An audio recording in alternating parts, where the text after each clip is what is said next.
Good. بسم الله الرحمن الرحيم لا حول ولا قوة إلا بالله العلي العظيم الحمد لله رب العالمين وصلى الله على سيدنا محمد وآله الطيبين الطاهرين اللهم صل على محمد وآل محمد لا سيما بقية الله في الأراضين أجل الله تعالى فرجه الشريف اللهم أخرجني من ظلمات الوهم وأكرمني بنور الفهم اللهم افتح علينا أبواب رحمتك وانشر علينا خزائن علمك برحمتك يا أرحم الراحمين.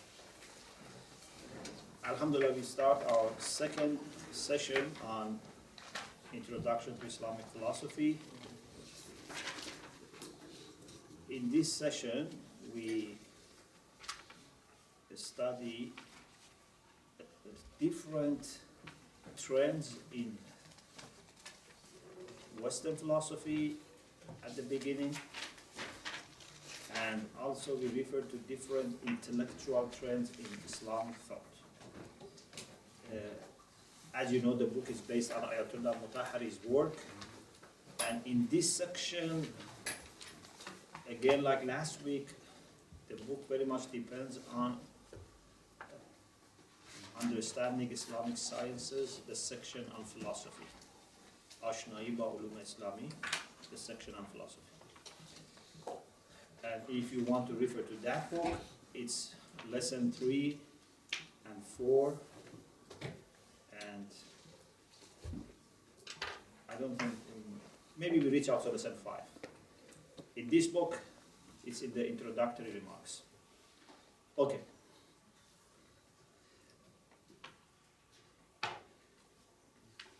Ayatollah Mutahhari starts with referring to two major currents or schools in Islamic philosophy before Mullah Sadra. As you know, we have the peripatetic philosophy, Hikmatul Masha, which is loyal to Aristotle. People like Ibn Sina or Avicenna, like Rahmaniyar and others, they were in this category. And inshallah we will explain about some of the characteristics of Hikmatul Masha or peripatetic philosophy. Yes. Al-Mashayun is al-Mashayun. Yes.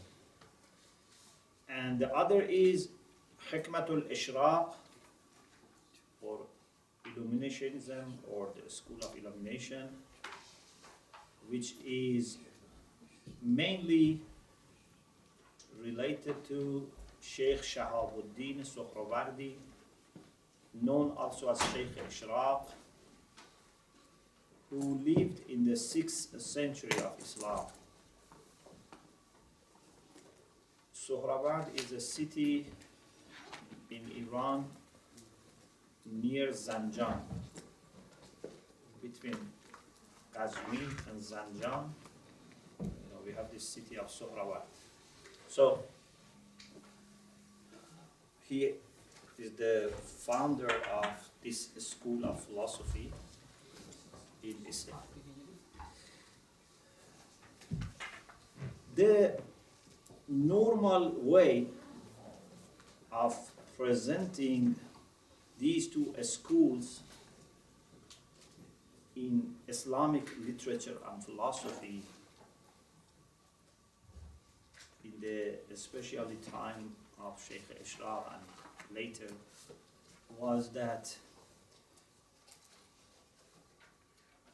those who are loyal to Plato, they are interested in Hikmatul Ishraq. Those who are loyal to Aristotle or are influenced by Aristotle, they follow Hikmatul Masha. So some people thought that this is a continuity of two attitudes in Greek philosophy.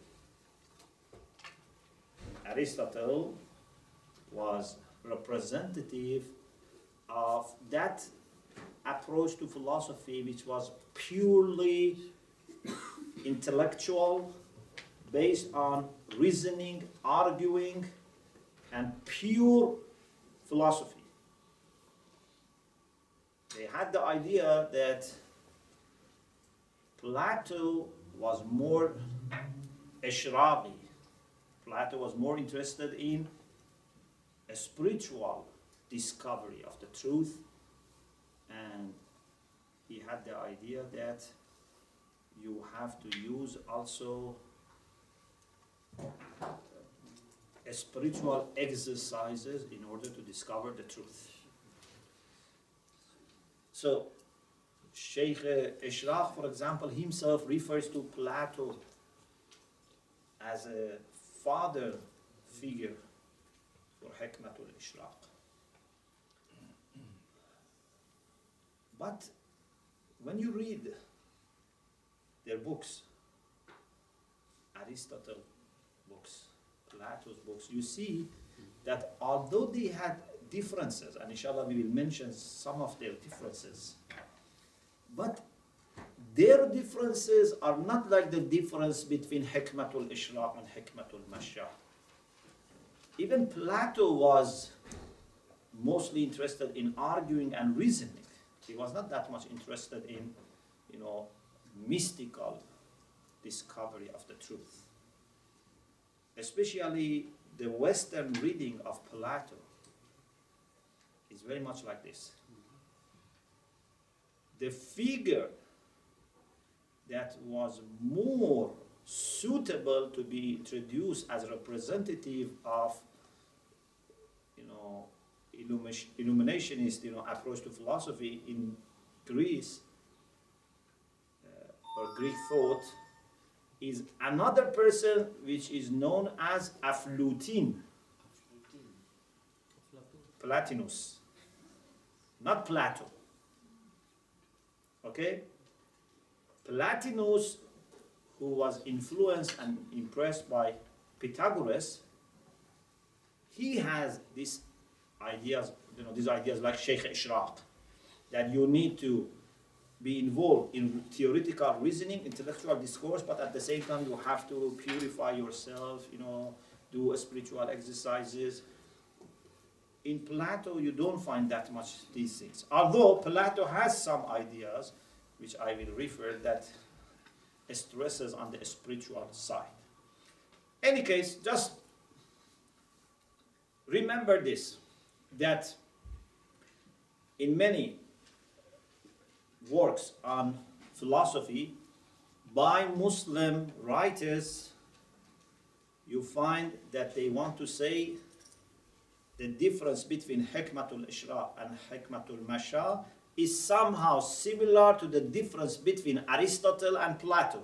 Plato as a representative for Ishraqi approach, and Ibn Sina followed Aristotle as a peripatetic approach. The side of Aristotle is true. Certainly Aristotle was Masha, and this name actually comes because Aristotle used to walk when he was teaching, or students, were talking to him. He used to walk. Maybe he had back pain, he couldn't stand, or maybe he wanted to do exercise, so he used to walk and talk. Yes, which is good, you do exercise. But imagine, if I want to teach philosophy and we are all walking. So what happens, So you can only have maybe few students, and you walk. Anyway, there is no significance in the term Masha as far as his methodology is concerned. It has nothing to do with methodology. It's just because he was walking. But al-Ishraq is relevant, because Ishraq means to illuminate, to shine. Mashriq, why Mashriq is called Mashriq? Because the sun comes. Because sun rises in the east. So east is called Mashriq. Okay? Ishraq means rising of sun, illumination. And because they say that through intellectual discourse, but a spiritual exercise, then your heart and mind would start shining and understanding better. So, Shahid Mutahari, Ayatollah Mutahari says, Sheikh Ishraq, maybe in order to support his ideas and bring more attention to this idea, wanted to say this is also the idea of Plato. He also says some of his ideas are similar to the ideas of ancient Persian philosophers. Sometimes he refers to Pahlaviyun. In Arabic they call it Al-Fahlaviyun. Means ancient Persian philosophers. Maybe this was a way for him to say that I am not the first person who says this. Nowadays, even in the past, but sometimes nowadays more, some people, even if they have learned something from other people, they don't say it. They talk as if it's their own original ideas. Because in this age, original means what? Original means that something has no precedence. You are the first person who talks about this. It's the meaning of original.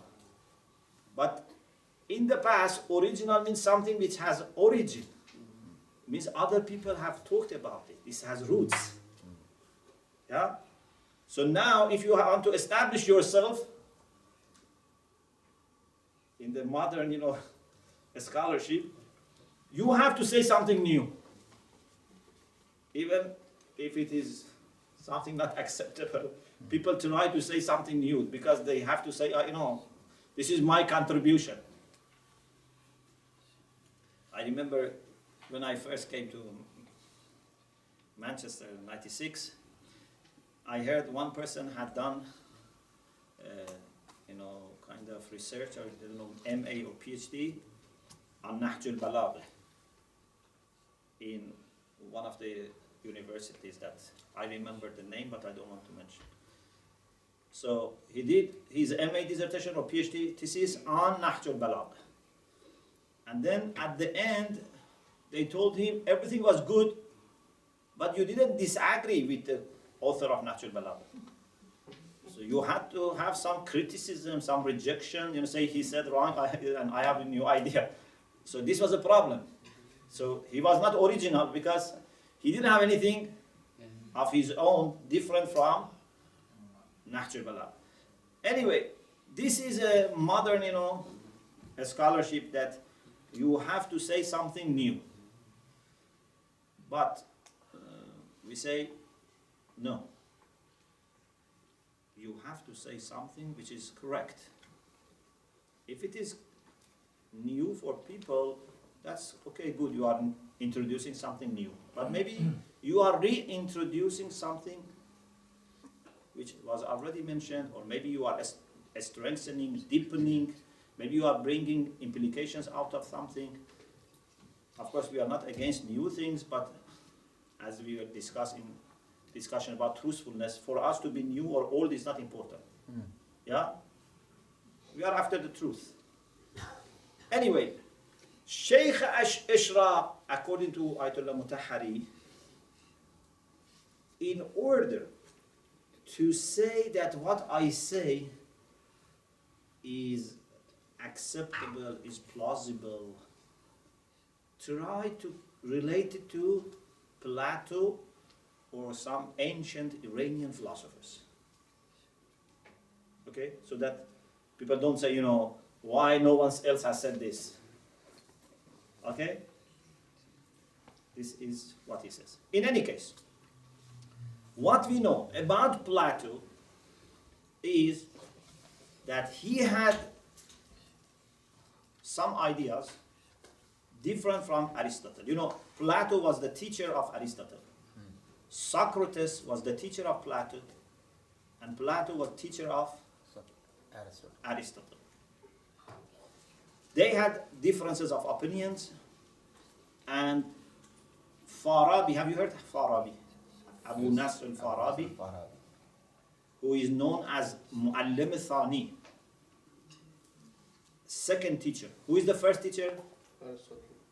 Aristotle. Aristotle is entitled as first teacher in philosophy, of course. Otherwise, the first teacher is Allah subhanahu wa ta'ala, Ar-Rahman allama al-Quran. But among people in philosophy, the first teacher is Aristotle, the second teacher is Farabi. Farabi has many books. One of his books is Al-Jam' Bayna Ra'yay al-Hakimayn, which is not very thick book. Al-Jam' Bayna Ra'yay al-Hakimayn. He mentions some of the philosophical issues, and then he says, this is the idea of Plato, this is the idea of Aristotle. Then he tries to bring them together. Al-Jam' is to bring together. He tries to find an explanation that makes the difference less. Unfortunately, there are people who want to always deepen the differences, which is not good. We should bring peoples closer. So he used to try to bring the ideas of Plato and Aristotle closer. So they had differences of opinions, but not like Sheikh Ishraq and Ibn Sina, in the sense that one had Ishraqi approach, another had just intellectual approach. Ayatollah Mutahari says there were three major issues which were controversial between Plato and Aristotle. The first issue, of course, we are now studying history of philosophy as introduction. We are not going into the discussion. Each discussion should come in its own place. But it's good to know these things because it gives you a general picture of philosophy and its history and the differences of opinions. One of the ideas of Plato, which was very important for him, but rejected or not accepted by Aristotle, is the idea of ideas. Ideas of ideas. Muthul. Muthul, Muslims, use the term mithal, and the plural is muthul. But actually what Plato himself used was eidos, which in English we say idea. But in Greek they used to say eidos. So this is why I say idea of ideas. So, muthul or ideas are abstract realities that exist in the world of abstract things, in the world of the spirit, in the world of mujarradat, to which everything in this world belongs. For example, in this world we have horses. Yeah? We have horses. Few horses, for example, in this zoo, few horses in another one. But these horses are juz'i, they are particular. And they are limited. Maybe one horse is ill, maybe one horse is weak. Anyway, these are not perfect. But there is a perfect horse, archetype. There's a perfect horse which is not with flesh and blood. It's totally abstract. That is Rabbun No'. That is the Lord for all these horses. Lord, not in the sense of creator, means that's the perfect abstract horse. Or for example, here we have water. We have water of London, we have water of Birmingham, we have water of Manchester, we have water of lake, sea. Yeah, we have different types of water. But there is also abstract, perfect, ideal water. All these are like individual representations of that real water. So, Plato had this idea. He was not limiting the realities of this world to the physical world. Even for every physical thing, he had the idea that there is a spiritual or ideal reality. Okay? If you could wait a few minutes, then hopefully you'll forget your question. No, I'm joking.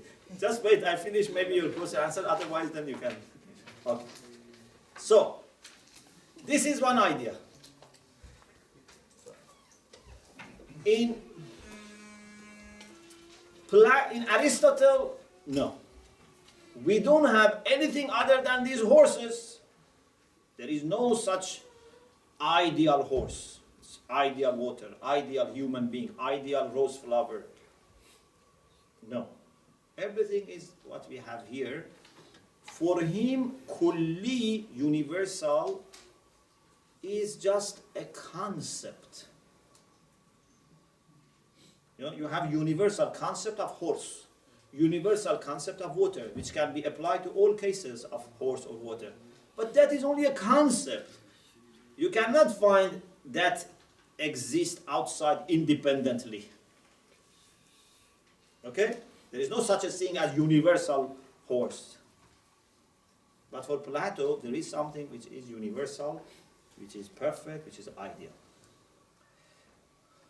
Some people in Islamic world who are,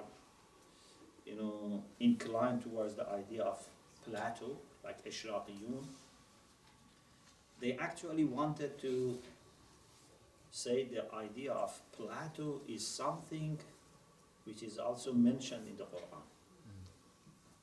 This was your question? Yeah. Okay.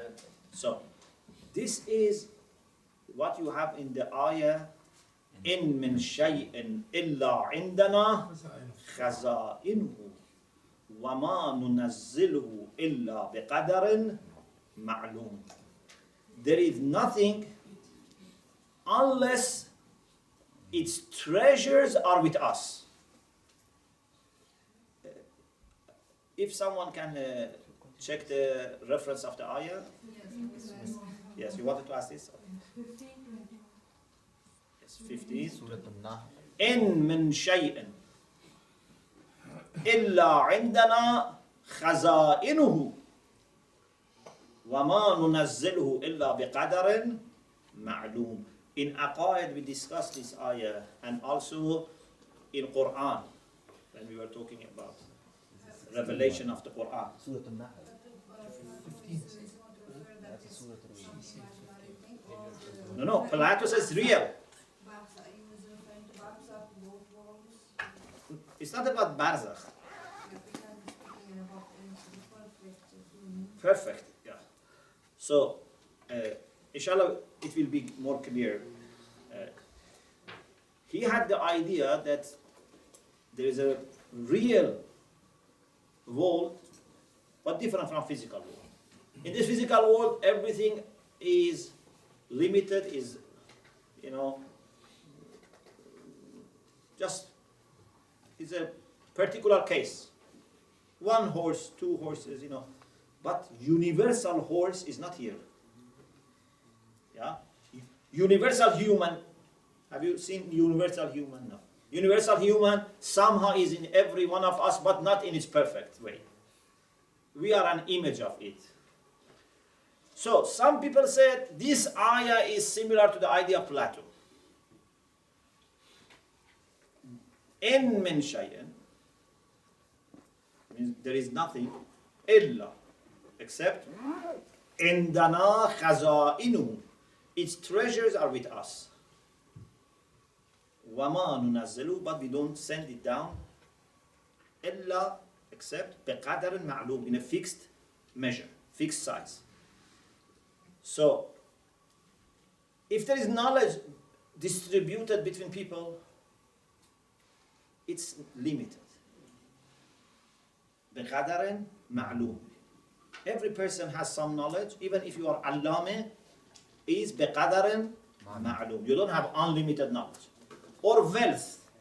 If wealth is distributed, if beauty is distributed, if love is distributed, anything which is distributed, any good which is distributed in a limited way. Okay?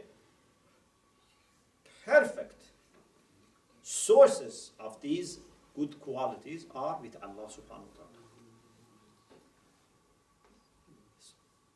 Some have even made a poem about this issue. Mir Fendreski, one of the Safavid philosophers, he has made a beautiful poem. He says, چرخ با این اختران نغز و خوش و زیباستی. He says, the sky with these stars are very beautiful. صورتی در زیر دارد آنچه در بالاستی. Whatever is in that high position has a kind of image in the lower world. So he's talking about two realms. But the things which are here are images of what is in the higher world. صورت زیرین اگر با نردبان معرفت بر رود بالا همی با اصل خود یکتاستی. He says, if this lower image climbs the ladder of ma'rifah and goes to that higher, would be united with that. Okay? But if manages to go ahead. این سخن را در نیابد هیچ فهم ظاهری گر ابو نصر استی و گر بو علی سینا استی. He says, even if you are Abu Nasr Farabi or Abu Ali Sina, you cannot understand this according to normal understanding. Fahm al-Zahiri, something which is based on the, outward, appearances. You need to have another vision to understand this. So, some Muslim philosophers are very much impressed by this idea, but this is something questionable. And as, inshallah, we may be having tawfiq to discuss later, we don't believe in the idea of Plato, and we think the ayah of the Quran is different. What the Quran says is true, and that is, for every good thing in this world, there are unlimited resources or treasures there. But this doesn't mean that when they are in that realm, they would be, again, horse, and donkey and monkey. Because when you say horse and donkey and monkey and human being and, rose and, these are the differences which appear here. When you go to the source, then they become united. The problem with Plato is that he thinks that these differences remain there. But these differences are not there. Anyway, we leave it for another time. But this was a big difference between whom and whom? Between Plato and Aristotle. Aristotle, as I said, says universal horse is just a concept. It's not anything more than a concept. The second difference, the second major difference between Plato and Aristotle is about human spirit. Plato had this idea that human spirits were eternal. Spirit. They are eternal. What do you mean by eternal? They existed before creation of this world, before creation of human bodies. So qadim. They are qadim, they are azali. What happens is when your body is developing, for example, after 4 months, whatever, the spirit or the soul belongs to the body. Otherwise, soul existed before. Your soul and soul of your child and grandchild and father and grandfather, they are all eternal. Your bodies come in different times. Eternal souls or spirits belong to body in different times. Otherwise, the souls are all eternal. No soul is, born from another soul. They are all eternal. So, he had this idea that soul is روحانية الحدوث. It's eternal, it's azali, and it has just to belong to the body. Okay? Whose idea was This idea of Plato. Plato. Then, the third idea, which is also somehow based on the second, is... What about the idea of Aristotle? No, he didn't. Against. Yeah, he didn't believe in the eternity of the soul. The third thing is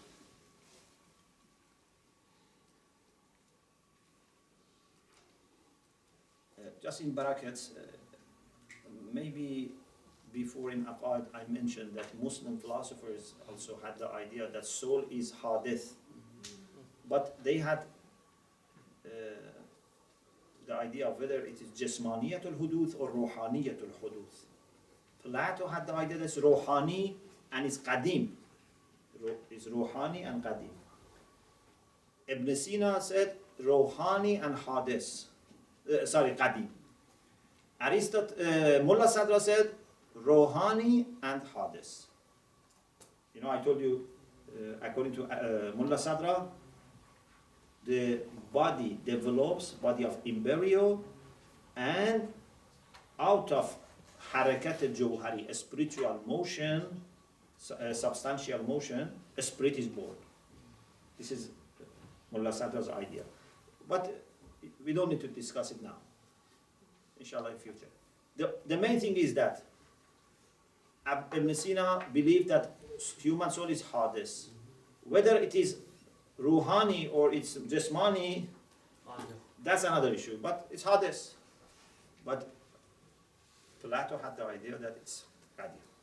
The third thing, the third difference between Plato and Aristotle.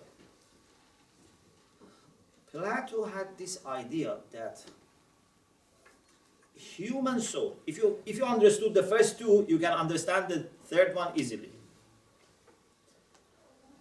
Human soul, before belonging to body, was in the world of the ideas.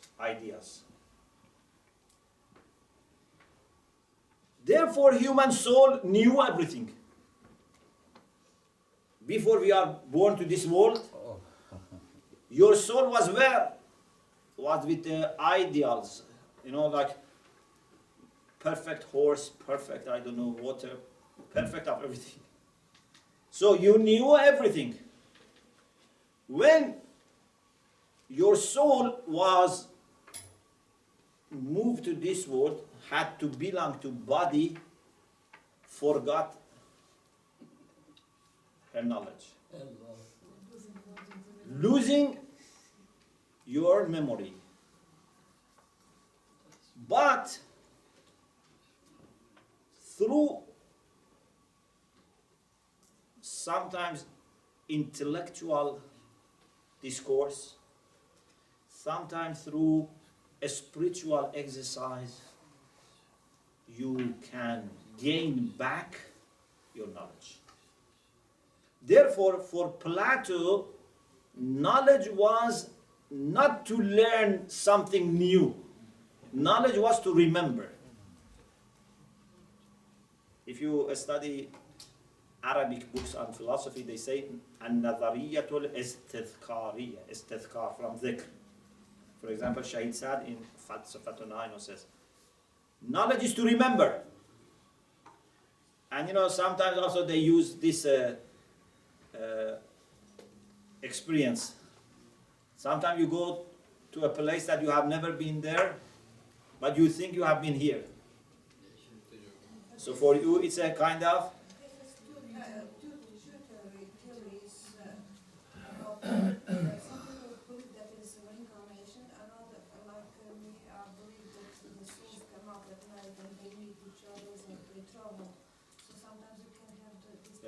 there can be many explanations. But those who believe in this idea, they want to use this to support their idea. Otherwise, there are other explanations. This support the idea of jabr then. Pardon? This support the idea of jabr. The person only can have the knowledge which the who had the knowledge before. You had knowledge of everything. So basically, you knew everything before you came here. Okay? Now it's up to you how much you want to regain. Some people study hard, they do mubahasa, they gain more. Some people don't study hard, they don't do mubahasa, they don't do thinking, reflection, they don't gain that much. But what is important is that for Plato, you are not learning something which is 100% new. At one stage, you knew this. You just forgot. Is it similar to our interpretation of what fitra is? Yeah. No. Fitra has something that we may have forgotten, but not everything. We don't believe that, for example, through your fitra, you know all the animals, all the physics and chemistry and these things. Fitra has a very clearly defined scope. We took that as one of the ways of proving Allah, and Yeah. against similar patterns that fitra needs to be reawakened or Yeah. released. Yeah, but the idea of fitra is different from the idea of Plato. Although there are similarities. But it's not the same thing. For example, one issue is that when you are born with some knowledge which is forgotten, or you are born with a kind of capacity for learning? Some people say, Allah says, أخرجكم من بطون أمهاتكم لا تعلمون شيئا. So they say this is refuting the idea of Plato, but some people say no, لا تعلمون شيئا means لا تتذكرون شيئا. Anyway, it depends on how you interpret fitra.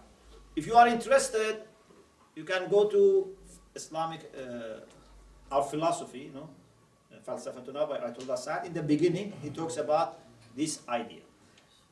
As I said, we are not now discussing these issues.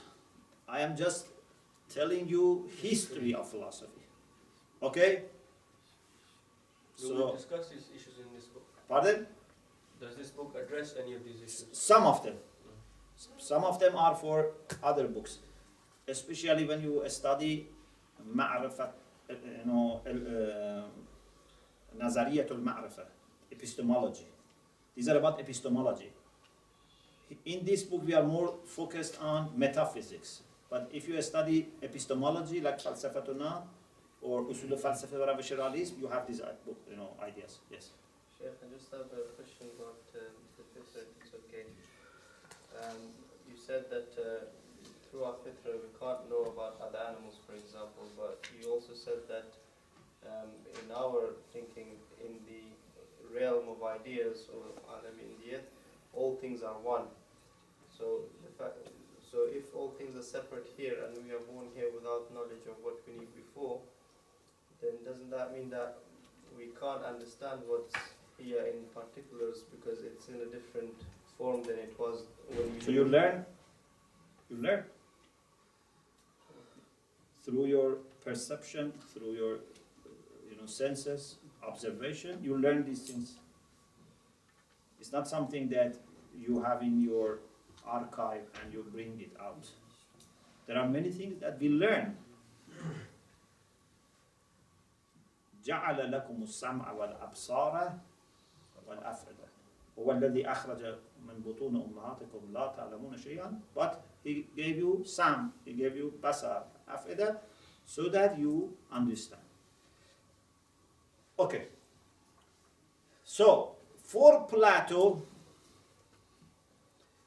we had knowledge of the realities, of the universal truths, before our soul belonged to our body. After that, we forgot it. And this can be regained through intellectual discourse or through a spiritual exercise, as Sheikh Ishral very much says. For Aristotle, again, this was not acceptable. Aristotle didn't accept the idea of muthul. Aristotle didn't accept the idea of soul being eternal, and he didn't accept the idea of knowledge being a kind of remembrance. So, this is about the kind of ancestors or the pioneers of philosophical thinking that somehow they had following in Muslim world. Then Ayatollah Mutahari talks about different trends in Islamic intellectual tradition or intellectual discourse. We are not talking about tafsir or hadith or tarikh, those type of sciences. We are talking about those disciplines, those discussions, studies that relate to knowing the world, knowing Allah subhanahu wa ta'ala. So there were 4 major trends. Of course, each one can be further divided. But there were 4 major trends among Muslims who were involved in fundamental questions about existence, about this world, about God. One was the mystical approach, Irfani. As you know, mystics are also concerned about fundamental questions about existence, about the world, about God. They were not recognized, or they were not even happy to be recognized as philosophers. But still we consider them as a kind of intellectual approach, because they were arguing and reasoning, especially in theoretical irfan nazari. The difference between them and philosophers was that for mystics, they were interested in a spiritual development, a spiritual journey, seyr o suluk, a spiritual wayfaring. They even criticized using arguments and using qiyas. For example, they used to say that پای استدلالیان چوبین بود. پای چوبین سخت بی تمکین بود.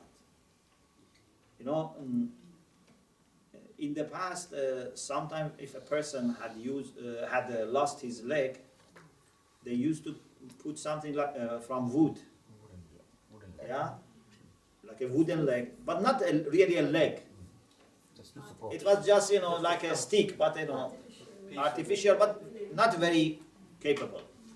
So Rumi says that their philosophers' leg is from wood.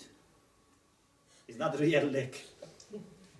And the leg which is from wood, sakht bi tamkin, means very unstable.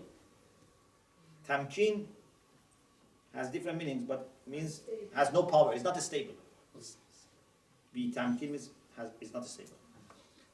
So, according to Rumi, you cannot rely on istidlal, on reasoning.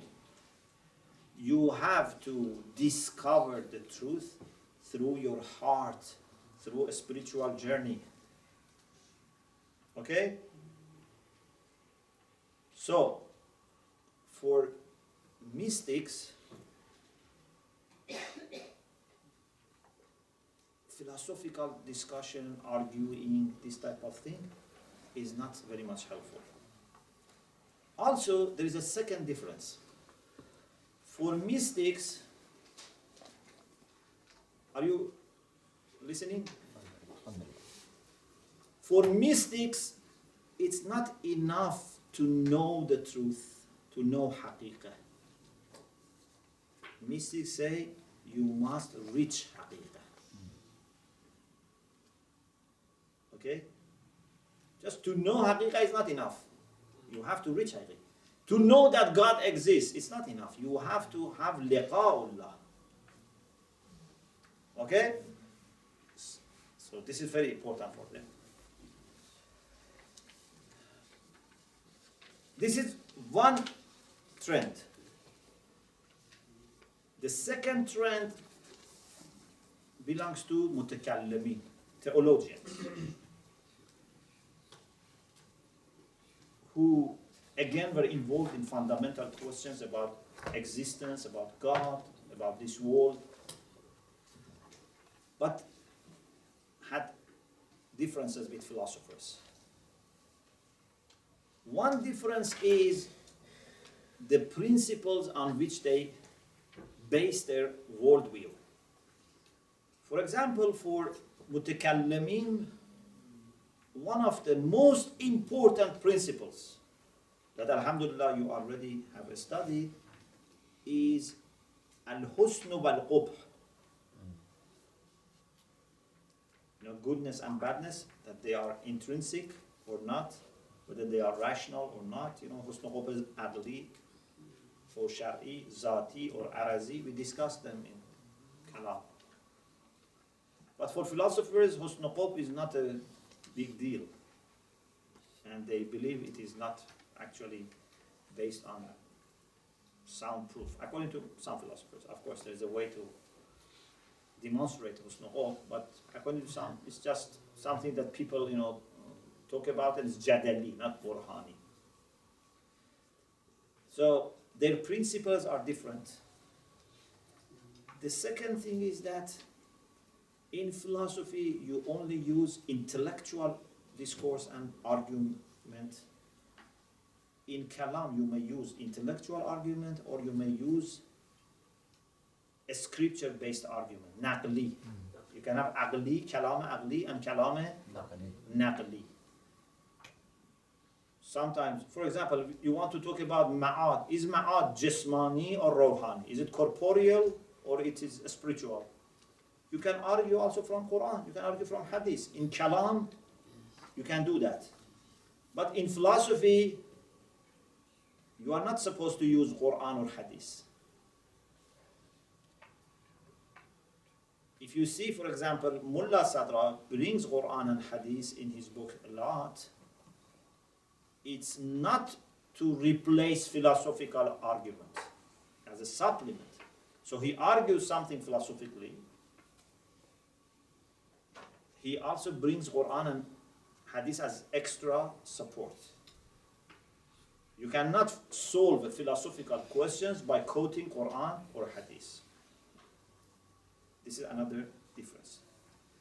The third difference between what and what? Irfan. Between philosophy and kalam, or between philosophers and mutakallim. Yeah? The third difference is mutakallimin or theologians have undertaken the responsibility of defending religion. Because kalam has few major tasks: to argue for the truth of religion,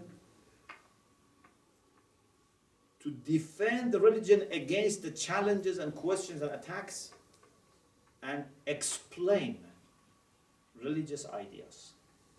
These are three major tasks of kalam.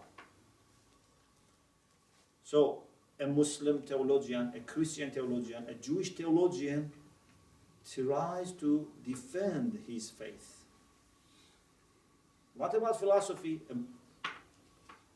In philosophy, you are supposed to discover the truth rationally, objectively.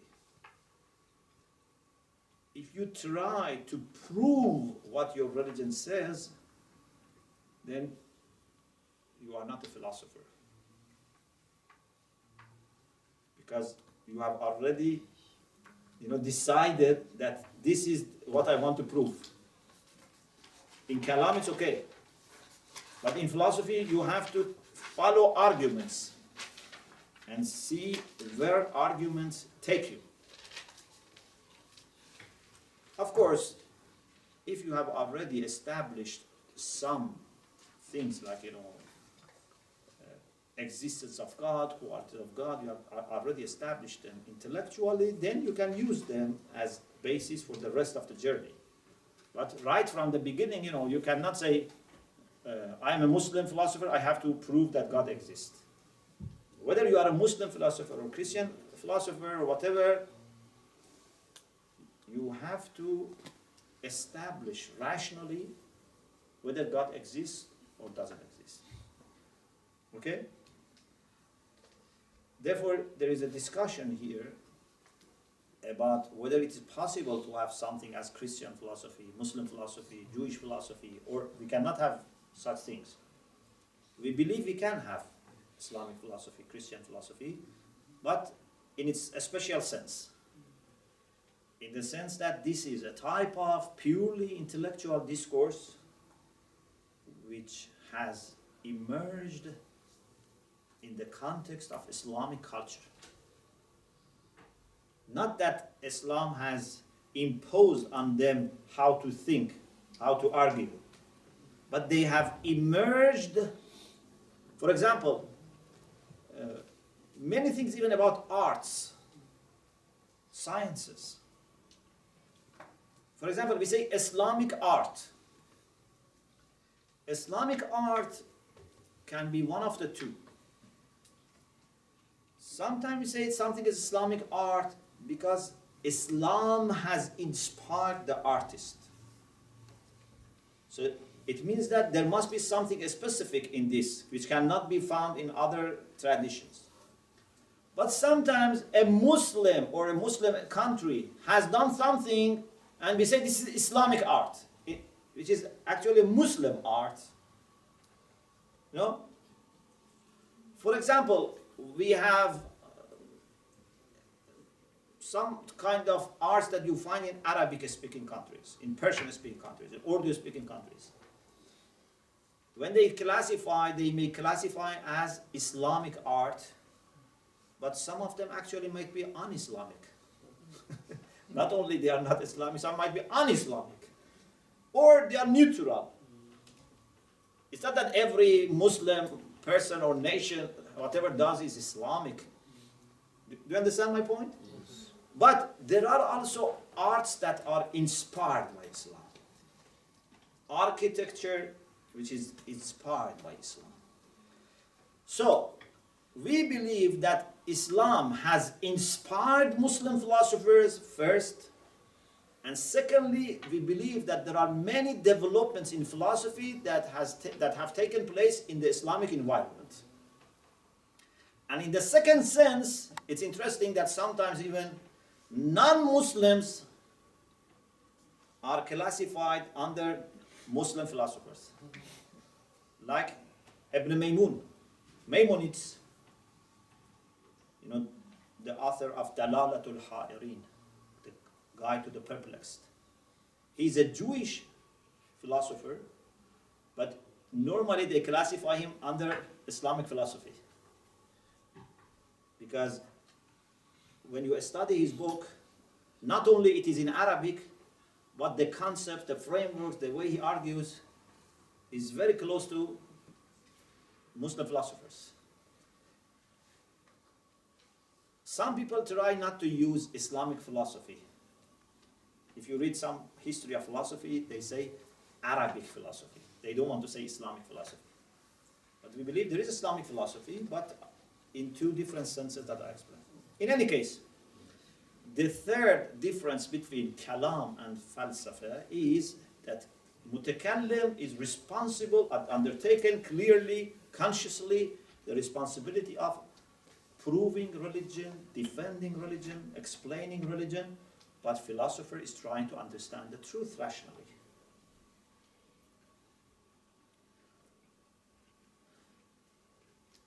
Among mutakallimin, normally we have reference to Mu'tazilites, who were very much interested in the principle of justice. For them, Adl is one of their 5 principles, like us. Issue of justice was very important for them. Husn Qutb Zati was very important for them. And Amr bil Ma'ruf, Nahy anil Munkar was very important for them. They had very intellectual approach. Ash'arites, another group of mutakallimin, who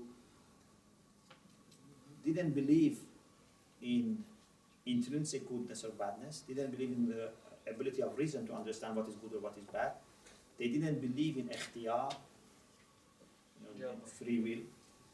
And they were more interested in a scripture side, in contrast to trying to find intellectual explanation.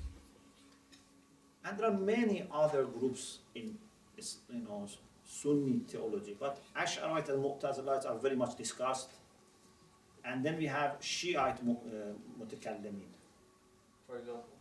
Like Sheikh Mufid, like Sayyid Murtada, or in the time of Imams like Ibn Hisham ibn Hakam, and Ayatollah Mutahari says that how the mutakallimin and urafa from both sides attacked philosophers and Islamic philosophy. And these attacks actually helped Islamic philosophy to develop in 2 ways. When you are challenged, then you have to improve yourself in your arguments. So when mutakallimin, used to argue against philosophers and say you are kafir, you are mushrik, you are, heretic. Not all mutakallimin, but some mutakallimin. Like, Ghazali. Ghazali has a book, Tahafutul Falasifa, Contradiction of Philosophers. And he said, they have major problems. Many people used to attack them. As a result, philosophers had to revisit their arguments and see where is weak, where is strong, so they fortified their castle. The other service of mutakallimin and urafa to philosophy was what? In raising new questions. For a scholar or for a science, in order to grow you need questions. If you don't have questions to think about, to do research, then you get stuck. And gradually, you go to a kind of, decline. Mutakallimin Urafa raised lots of questions, issues, new problems. So philosophers had to answer them, to respond. Of course, it's not that every Arif was, against philosophy or Mutakallim, but there was such a thing. In Shiite Kalam,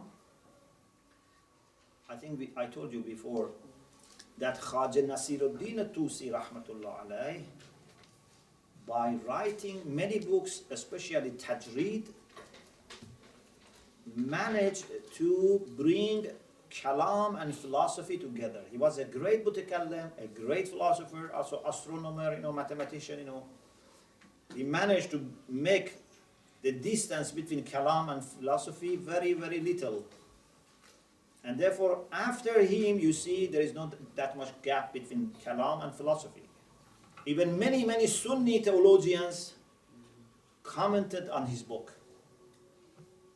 Tajreed. We have many Sunni commentaries, we have many Shia commentaries, tens of commentaries on Tajreed. Kashful Murad by Allah Mihalli is one of them, but there are many. Like Qushji, for example.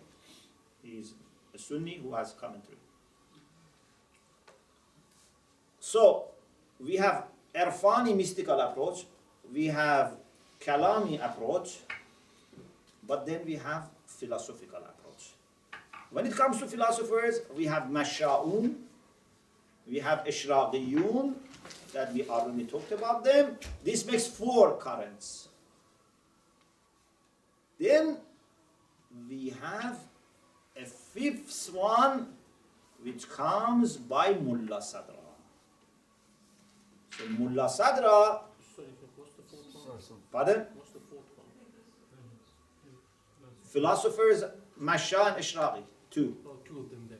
Oh, that's good. Mutakallim and Urafa, 4. So 2 in philosophy, 2 outside philosophy makes 4. Okay?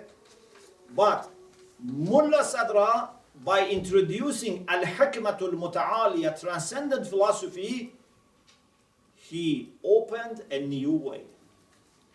He died in 1050 after Hijrah, in the 11th century. So he was in the 10th and 11th century. He used for his philosophy the term Al-Hikmatul Muta'aliya. Of course, Ibn Sina also used to use Al-Hikmatul Muta'aliya, but it didn't become popular. It was not established for Ibn Sina's philosophy. It became... Who did he belong to? Abu Ali Sina? Masha. Masha. Yes. So, Mulla Sadra introduced Al-Hikmatul Muta'aliya, which brings positive things from different traditions, but not by mixing them. To mix, different methodologies is not a good thing.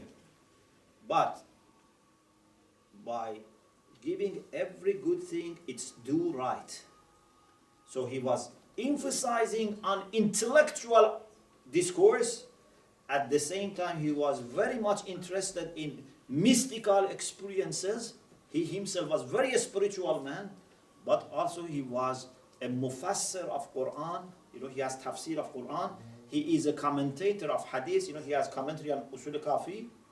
So he tried to bring aql and irfan and naql all together, but not by mixing them. So when he's doing philosophy, he's doing proper philosophy.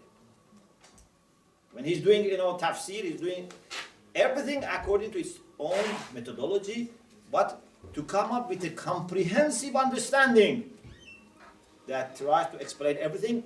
And many issues which were always controversial between Masha'in and Ishraqiyun, he managed to solve the problem and come up with an understanding that convinced most of people.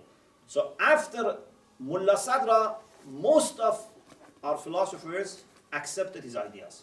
But still you find some people who are more Masha'i in the Shiite, philosophical circles, but most of them have followed Mullah Sadra.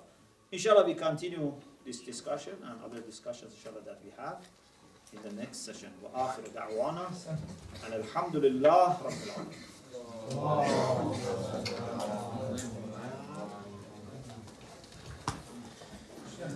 more famous after Mullah Sadra, Allama Qaba'i. Pardon?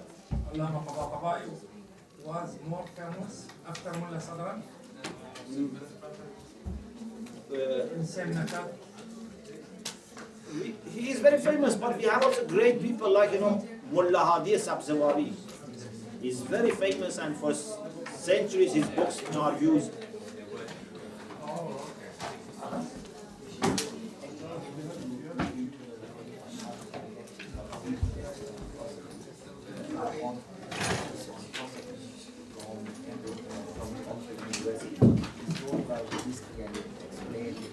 Islamic philosophy or? No, it's Western philosophy. You don't mean that. I mean, if you look at that, is that okay or It's not a priority. it's not a problem? It's better to first develop your understanding, and then you can better benefit, and also you would not be badly influenced. Thank you. Can you give me the flash? Yes.